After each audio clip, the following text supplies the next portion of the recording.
Hello students, in last lecture we have studied about the topic number 10 and name of this topic is evidences of organic evolution. The process of organic evolution is supported by evidences provided by various branches of biology such as paleontology, comparative anatomy, embryology and molecular biology. In last lecture we have studied the first evidence supported by branch of biology, that is paleontology. Now we will study about the next evidence provided by branch of biology, that is comparative anatomy. So comparative anatomy is defined as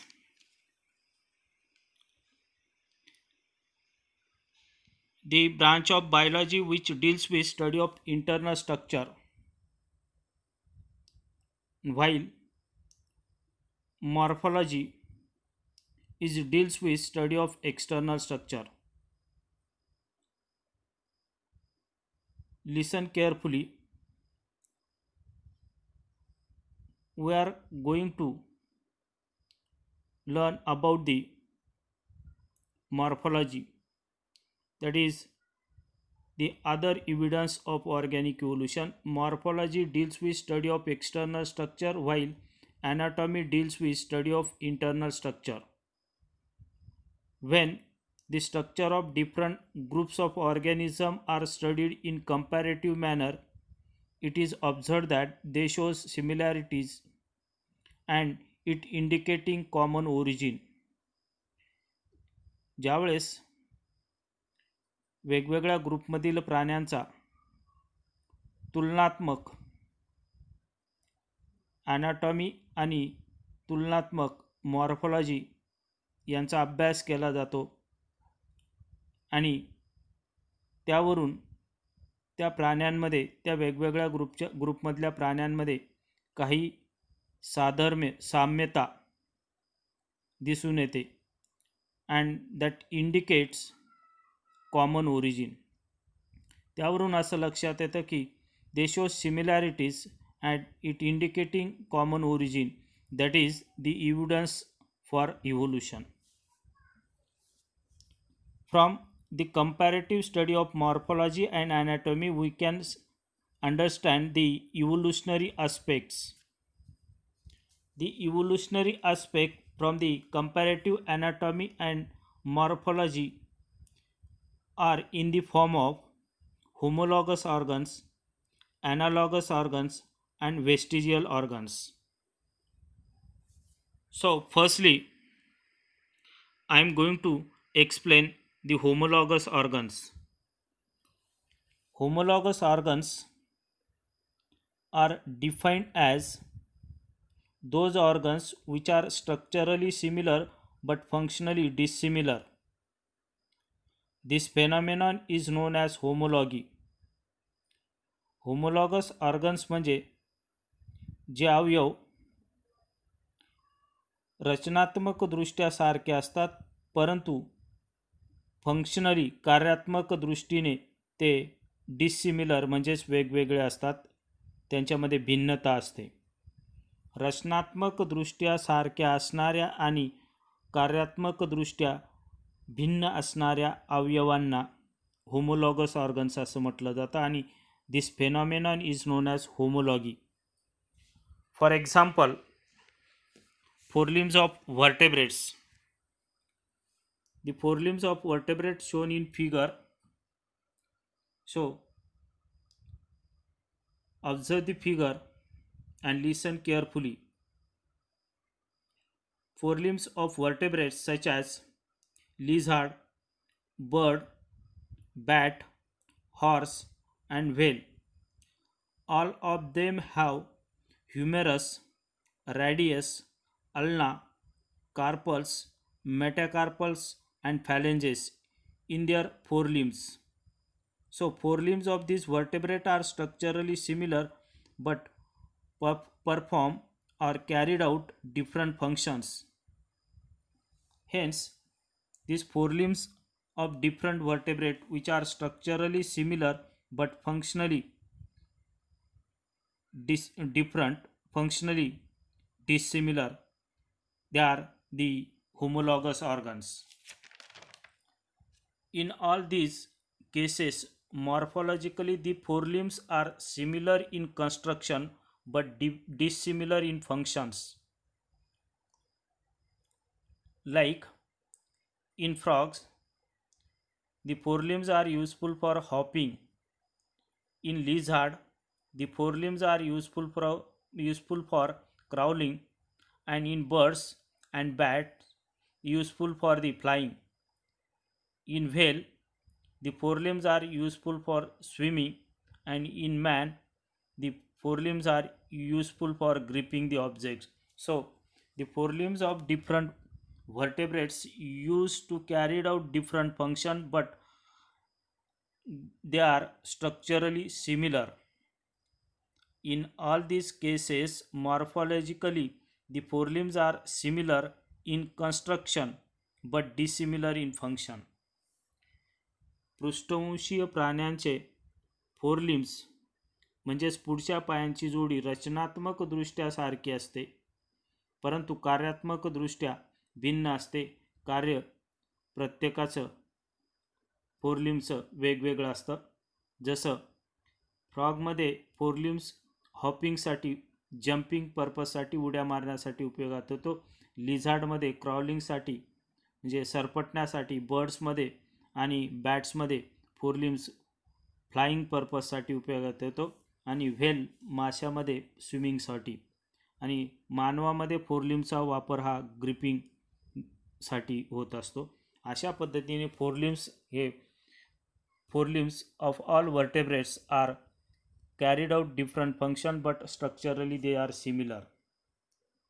That is the first example of the morphology and homologous organs. First example of homologous organ which belong to the morphology. Then second example, that is in plants, thorns of Bougainvillea and dendrils of cucurbita as shown in figure. They shows homology. That means the thorns of Bougainvillea and dendrils of cucurbita are structurally similar. That means the structural similarities between the homologous organ, they show structurally similar and carried out different functions. So the homology, they shows homology. The structural similarity between the homologous organ indicate that they have common origin, and differences in homologous organs are example of divergence, evolution, or adaptive radiation. That is about the homologous organs. Then the next aspect of morphology, that means next aspect of comparative anatomy and comparative morphology, is the analogous organs. So I am going to explain about the second aspect of morphology and the process of organic evolution is supported by the morphology, which has second aspect, that is the analogous organs. So listen about analogous organs. The organs which are structurally dissimilar and functionally similar are called analogous organs. जे अवयव structurally रचनात्मक दृष्ट्या भिन्न असतात परंतु functionally कार्यात्मकदृष्ट्या सारखे असतात त्यांना ॲनालॉगस organs असं म्हटलं जातं. These organs have external superficial similarity due to similar functions but they are different anatomically. For example, the wing of birds and insect. In both cases, wings are useful for flight. Structurally, they are different. Wing of insect are the expansion of exoskeleton, while wing of bird are modified forelimbs. पक्ष्यांमध्ये आणि कीटकांमध्ये पंख हे structurally dissimilar असतात आणि functionally similar, म्हणजेच पक्षी आणि कीटक या दोघांमध्ये त्यांचा उपयोग फ्लाईंग पर्पजसाठी होतो, परंतु रचनात्मकदृष्ट्या ते भिन्न असतात. रचनात्मकदृष्ट्या ते भिन्न असे असतात. Wings of insect are the expansion of exoskeleton and while the wing of birds are modified forelimbs. Then next example, eye of octopus and mammals. They differ in retinal position, they differ in structure of lens and origin of different eye parts. Octopus belong to mollusca and the eye of octopus and eye of mammals are differ in position of retina, differ in structure of lens and origin of different eye parts, but they are functionally similar for vision purpose. The next example, the flippers of penguin and the dolphins. Both are structurally dissimilar but functionally similar. And again, there is one of the example, sweet potato and potato. Sweet potato is a root modification and potato is stem modification. Both are structurally dissimilar but carried out similar function, as both store the food in the form of starch. That is about the analogous organs. And next aspect of morphology, that is vestigial organ. The vestigial organs are known as rudimentary organs. They are also called as rudimentary organs. Vestigial organs are those organs which are functionless, that is, these are useless, hence their presence is not required. However, they are continued to exist before they degenerate and disappear in the process of evolution. The vestigial organs are those organs which are functional in the ancestor, but they are now it is useless and functionless in the descendant. However, they continue to exist before they degenerate. Their presence is not required. However, they continue to exist before they degenerate and disappear in the process of evolution. They were well developed and functional in the some and related and other animals are in ancestor, and this indicate an evolutionary line. जे अवयव काही प्राण्यांमध्ये हे functional असतात, काहींमध्ये फंक्शनलेस असतात, ते degenerate किंवा डिसॅपियर होण्याआधी त्यांच्या ॲन्सेस्टरमध्ये म्हणजे पूर्वजांमध्ये ते फंक्शनल होते. They are in rudimentary form in descendant, and this indicate an evolutionary line. So vestigial organs are those organs which are functionless, that is, they are useless, these are useless, hence their presence is not required. However, they continue to exist before they degenerate and disappear in the process of evolution. They were well developed and functional in the some related and other animals are in ancestor. This indicate an evolutionary line. For example, cecum and vermiform appendix. In man, presence of vestigial organ indicate its use in past. So, for example, cecum and vermiform appendix is best example of vestigial organ. It is still seen in man in functionless organ and rudimentary form. It is functional in herbivorous mammals for cellulose digestion, but in man, due to eating of cooked food, it has lost its function.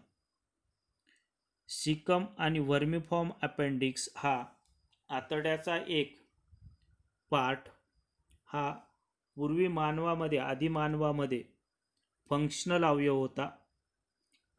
आजही काही प्राण्यांमध्ये गुरांच्या शरीरात असणाऱ्या आतड्यामध्ये हा अवयव दिसून येतो.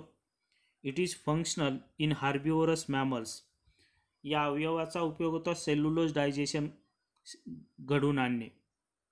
परंतु मानवामध्ये it is in rudimentary form. मानवामध्ये हा फंक्शनलेस झाला आहे, म्हणून तो रेड्यूस फॉर्ममध्ये दिसून येतो. कारण मानव प्राणी हा कुकिंग मानव प्राणी हा रेडीमेड फूड मटेरियल म्हणजे शिजवलेलं अन्न खाऊ लागला. So it has loss its function. म्हणून त्या अवयवाची गरज नसल्यामुळे त्याचं function it has loss its function, functionless झाला आणि त्याची साईज कमी होत गेली काळाच्या ओघात. असा हा व्हेस्टिजियल ऑर्गन, त्यालाच रुडिमेंटरी ऑर्गन म्हटलं जातं. त्यानंतर नेक्स्ट एक्झाम्पल दिलंय व्हेस्टिजियल ऑर्गनचं, nictitating membrane. It is present in eyes of human and is a remnant of the third eyelids. डोळ्याच्या आतल्या कॉर्नरला रुडिमेंटरी फॉर्ममध्ये हा अवयव थर्ड आयलिड्स म्हणून आजही मानवामध्ये आहे. मानवाचे जे पूर्वज, मानवाची उत्क्रांती ही ॲम्फिबियन्स, रेप्टाइल्स, बर्ड्स या स्वरूपात आणि मग मॅमल्स या स्वरूपात होत गेली. म्हणून आधी हा अवयव म्हणजे पूर्वज हे पाण्यात राहत होते, ॲम्फिबियन ॲनिमलसारखे, ॲक्वॅटिक ॲनिमलसारखे. त्यांच्यामध्ये हा अवयव एक मेम्ब्रेनसारखा होता. डोळ्यात पाणी जाऊ नये म्हणून डोळ्यावर मेम्ब्रेन असायचं. परंतु later on these animals after evolution come out of water and it become a rudimentary organ and functional organ, functionless organ. Then next one, त्यानंतर नेक्स्ट दिलाय coccyx. Coccyx or tail vertebrae. It is a remnant of the tail in human. It is greatly reduced in man since the tail is of no use due to the erect posture. मानवाचे जे पूर्वज होते त्यामध्ये हा अवयव विकसित स्वरूपात होता, functional होता. परंतु मंकीज यांच्यामध्ये हा अवयव फंक्शनल होता, परंतु मंकीजचं रूपांतर हे मानवामध्ये होत असताना, उत्क्रांती होत असताना मानवामध्ये या अवयवाची गरज नसल्यामुळे फंक्शनलेस झाला आणि त्याची साईज कमी होत गेली काळाच्या ओघात. So it is greatly reduce in man since the tail is of no use but due to erect posture. आणि सेफ्टी ही रिमनांट स्वरूपात म्हणजे टेल व्हर्टेब्रीच्या स्वरूपात मानवामध्ये आजही दिसून येते. And next example, the presence of wisdom teeth, that is third molar, is one of the example of vestigial organ.